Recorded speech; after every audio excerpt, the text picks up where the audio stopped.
அனைவருக்கும் வணக்கம். நான் அருப்புக்கோட்டை அண்ணாமலையார் ஜோதிட நிலையத்திலிருந்து உங்கள் ஆஸ்தான ஜோதிடர் ஜெய்சங்கர் பேசுகிறேன்.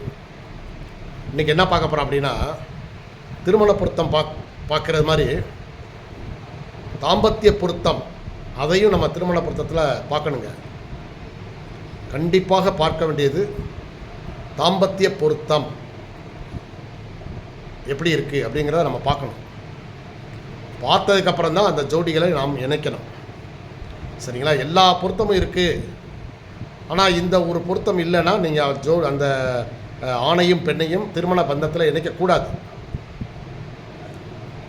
சரி, என்ன சார் அது அப்படின்னா, இப்போ ஒரு பெண்ணின் ஜாதகத்தில் கணவரை குறிக்கக்கூடிய கிரகம் செவ்வாய். பெண் ஜாதகத்தில் செவ்வாய் எங்கே இருக்குன்னு பாருங்கள். சரி, ஓகே, அது ஒரு கட்டத்தில் இருக்குது. இப்போ ஆணுடைய ஜாதகத்தை எடுங்க. சரிங்களா? அதில் அந்த செவ்வாய், ஏன்னா ஆணுடைய ஜாதகத்தில் பாருங்கள், ஆணின் ஜாதகத்தில் சுக்கிரன் தான் மனைவிக்கு அதிபதி இல்லையா? பெண்ணுக்கு செவ்வாய். இப்போ பெண்ணுடைய ஜாதகத்தில் செவ்வாய் எந்த இடத்துல இருக்குன்னு பாருங்கள். இப்போ ஆணுடைய ஜாதகத்தில் அந்த பெண்ணோட ஜாதகத்தில் செவ்வாய் நிற்கிற ராசிக்கு ஆணுடைய ஜாதகத்தில் அந்த செவ்வாய் நின்ற ராசிக்கு 12ஆம் இடத்தில் சுக்கிரன் இருந்தால் அது தாம்பத்திய பொருத்தம் இல்லைங்க. அந்த ஜாதகத்தை நீங்கள் இணைக்காதீங்க. சரிங்களா? சரி, அதே போல் ஆணின் ஜாதகத்தில் கலஸ்திரக்காரகன் சுக்கிரன், மனைவி ஸ்தானம் சுக்கிரன். இப்போ ஆணுடைய ஜாதகத்தில் சுக்கிரன் எந்த ராசியில் நிற்கிதுன்னு பாருங்கள். இப்போ பெண்ணோட ஜாதகத்தை எடுங்க.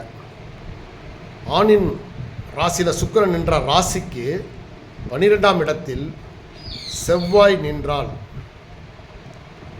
நின்றால் அந்த ஜாதகத்தை நீங்கள் இணைக்காதீங்க. சரிங்களா? ஏன்னா இவங்களுக்குள்ள அப்படி நீங்கள் மீறி இணைத்தால் தாம்பத்திய உறவு பாதிக்கும். இதனாலே குடும்பத்துக்குள் பிரச்சனை வரும். பிரச்சனை அவங்க ஸ்டேஷன் வரைக்கும் போய் பிரிவு ஏற்படக்கூடிய வாய்ப்புகள் உண்டு. ஸோ அதனால் தாம்பத்திய பொருத்தம் மெயினாக பாருங்கள். அப்புறம் இன்னொரு விதமான தாம்பத்திய பொருத்தத்தையும் நீங்கள் பார்க்கணும். இப்போ ஆணுடைய ஜாதகமாக இருந்தால், சரிங்களா, சுக்கிரனுக்கு 7ஆம் இடத்தில் கேது இருந்தாலும் அல்லது சுக்கிரனுக்கு 2ஆம் இடத்தில் கேது இருந்தாலும் 12இல் கேது இருந்தாலும் அந்த ஆண்மகனுக்கு தாம்பத்திய உறவில் ஈடுபாடு இருக்காது. கண்டிப்பாக மனைவியை அவரால் திருப்திப்படுத்த முடியாது. சரிங்களா?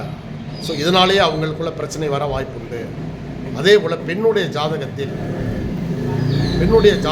செவ்வாய் தான் கலத்திரக்காரங்க இல்லையா? செவ்வாய்க்கு 7இல் கேது இருந்தாலும் அல்லது செவ்வாய்க்கு 2இல் அல்லது 12இல் கேது இருந்தாலும் அந்த ஜாதகம், அந்த பெண் ஜாதகம் திருமண உறவில் நாட்டம் இல்லாமல் தான் இருக்கும். சரிங்களா? ஸோ கணவர் இந்த பெண் மேலே ஒரு சரியான ஈடுபாடு காட்ட மாட்டார். ஸோ தாம்பத்திய உறவுனால் இவர்களுக்குள் பிரிவினை வர வாய்ப்புண்டு. ஸோ அதனால் இந்த மாதிரி ஜாதகங்கள் இருந்தால் அதற்கு நேர்மாறான, ஒருத்தருடைய ஜாதகத்தில் இந்த மாதிரி இருக்குன்னா அப்போ இன்னொருத்தருடைய ஜாதகத்தில் நல்ல அந்த வலுவான அமைப்பில் உள்ள ஜாதகத்தை தான் இணைக்கணும்.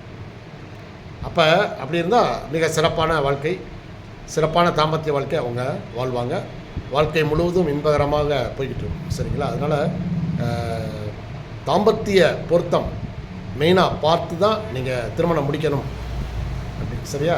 நன்றி, வணக்கம்.